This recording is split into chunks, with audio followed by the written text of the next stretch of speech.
ایک بزرگ گزرے شاہ بقی الدین ابن مخلد، فرماتے میری 19 سال عمر تھی، میں نیشا پور میں پڑھا کرتا، میرے اندر علم کا بڑا ذوق تھا۔ ایک استاذ کے پاس جب میں پڑھنے گیا تو میرے استاد مجھے فرمانے لگے کہ بیٹے تیرا ظرف بڑا ہے اور میرا علم چھوٹا ہے، تو کسی بڑے عالم کے پاس جا۔ میں استاد سے کہا کہاں جاؤں؟ تو کہنے لگے اگر ہو سکے نا تو بغداد شریف چلا جا، امام احمد بن حنبل کی بارگاہ میں حاضری دے، وہ حدیث کے حافظ ہیں۔ آج بھی آپ ان کی مسند امام احمد دیکھیں، جو حدیث کا طالب علم ہوتا ہے اسے مزہ آ جاتا ہے پڑھنے پر۔ کیا بات ہے امام احمد بن حنبل کی، اور انہیں اللہ نے اعزاز دیا کہ آج بھی مکے اور مدینے میں امام احمد بن حنبل کے مذہب پر فتویٰ دیا جاتا ہے، وہاں کے لوگ حنبلی کہلاتے، اتنی اللہ نے انہیں شان عطا فرمائی۔ کہتے ہیں میں نیشا پور سے نکلا جب تو بحری رستے کے لیے میں آنے لگا یہاں، جب جہاز میں بیٹھا نا تو رستے میں طوفان آ گیا، طوفان اس تیزی کے ساتھ آیا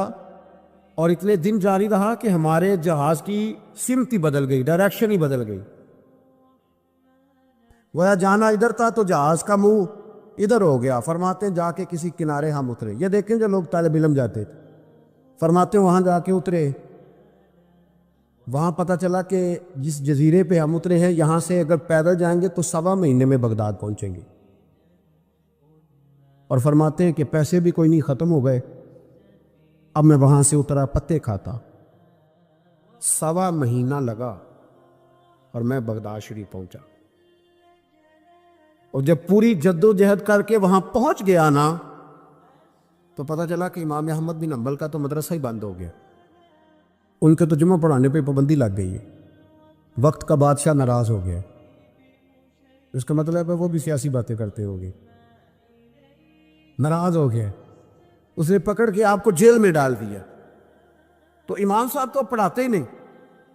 فرماتے میں اب تلاش کرنے لگا کہ مجھے پتہ چلے امام صاحب کہاں قید ہے۔ بتایا گیا کہ ان کو ان کے گھر کو جیل، سب جیل قرار دے کے نظر بند کر دیا، اور گھر کے چاروں کونے میں پولیس کھڑی ہے۔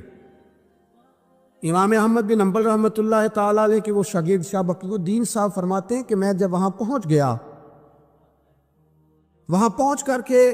میں نے لوگوں سے کہا کہ تم نا قریب نہ جانا، بس مجھے بتا دینا کہ امام صاحب کا گھر کہاں ہے۔ تو کہتے ہیں ایک شخص نے مجھے کہا کہ میں انگلی کا اشارہ نہیں کروں گا، آنکھ کا اشارہ کروں گا، کیونکہ حالات بڑے خراب ہیں۔ کہتے اس نے آنکھ کے اشارے سے بتایا کہ وہ سامنا گیٹ امام صاحب کا ہے۔